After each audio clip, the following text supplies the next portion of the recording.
Ancora buonasera, verso le festività dell'Immacolata, natalizie di fine anno, crisi, tasse, consumi, prospettive e auspici. I cittadini al microfono del videogiornale. Gloria Scafè.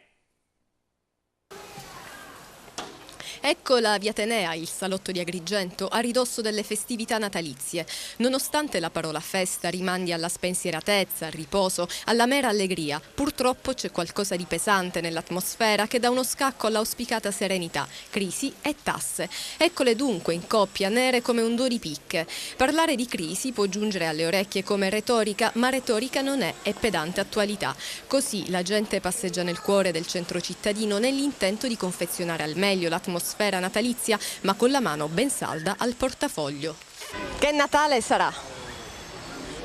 Natale di tristezza, signorina, Natale di tristezza, perché questo governo che abbiamo, quello che abbiamo avuto prima, non fanno altro che pensare solo per loro. Perché io gli dico solo una cosa, finché, dovete passarlo questo, finché l'Italia non modifica con tutta l'Europa l'euro, ci sarà sempre più fame. Perché quando davano una pensione di 800.000 lire la persona viveva bene, ora con 400 euro non può arrivare nemmeno alla metà, devono modificare l'euro. È un Natale molto magro, perché tutte le persone se non fanno altro che fare la fila alla posta o alla banca per pagare le tasse. Ci vorrebbe un ragioniere ogni famiglia, perché tante persone anziane magari non capiscono. Metto in evidenza per esempio i miei genitori che hanno più di 80 anni, arrivano certe bollette e dice ma di cosa si tratta? Dunque Natale magro, cioè la crisi c'era pure lo scorso anno, ecco che differenza ci sarà rispetto all'anno passato? Ma la differenza secondo me è il fattore appunto perché ci sono sempre più tasse da pagare. La busta è piena di regali per Natale? Sì, ecco. Quasi, non è ancora finito. Quindi l'albero è pronto? Dovrebbe essere pronto perché l'ho lasciato in costruzione, ancora non so se è finito. Perché io abito a Lampedusa e insomma io mi sono allontanato.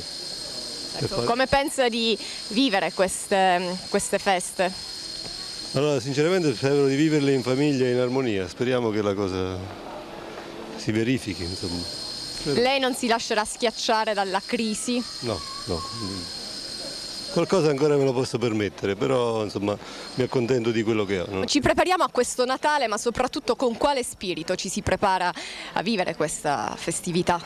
Ma sicuramente con tanta gioia, cioè di festeggiare Natale assieme a tutta la famiglia, però è normale che stiamo affrontando diverse problematiche sull'aspetto sociale, poi noi quello politico non ne parliamo. Quello economico stiamo vivendo credo una tragedia, ormai è la tragedia del secolo, però insomma si deve essere positivi, si deve essere ottimisti, si deve andare avanti anche perché la vita continua, vediamo quello che verrà. Quest'anno possiamo dire che non è il massimo, visto e considerato tutta la crisi che c'è, quindi abbiamo grossi problemi e seri problemi. La crisi c'era pure lo scorso anno, dunque che differenze ci sono a distanza di un anno? Ma non è come l'anno scorso, quest'anno è ancora più nero. Sicuramente sarà un po' poverino rispetto agli altri anni, però l'importante è che c'è la salute, la serenità, il resto ci auguriamo che arrivi presto, insomma, che cambi un pochino il periodo. State già pensando ai regali, l'albero, il presepe, ecco tutto quello che confeziona questa festività. Ma in realtà sì, comunque un po' di aria natalizia ci vuole. Certo è tutto misurato in maniera molto parsimoniosa rispetto agli altri anni, ma pazienza, andiamo avanti. Mentre legge il giornale sta già pensando a quali regali poter fare per queste festività? Quest'anno i regali saranno delle cose molto pratiche, si tenterà di avvicinarsi all'utilità. Purtroppo la crisi ha colpito un po' tutti. Intanto domani 8 dicembre si celebrerà la solennità dell'Immacolata Concezione di Maria, festa molto sentita nella città di Agrigento. Noi preghiamo, abbiamo fede, quindi ringraziamo il Signore che tutto migliora, abbiamo un buon Natale e tutto andrà bene. L'Immacolata ci sono le ammiscate a Favara, venite là e ve le facciamo assaggiare. È una festa a cui teniamo particolarmente noi agrigentini e soprattutto noi che abitiamo in Via Tenea. E infine provate a indovinare quale sarà il regalo più atteso sotto l'albero. Un mutuo ridotto del 50%. Veramente una domanda, $1 milione. $1 milione. $1 milione. No, non così vedale, dai, $1 milione. 2 milioni di euro. Buon Natale!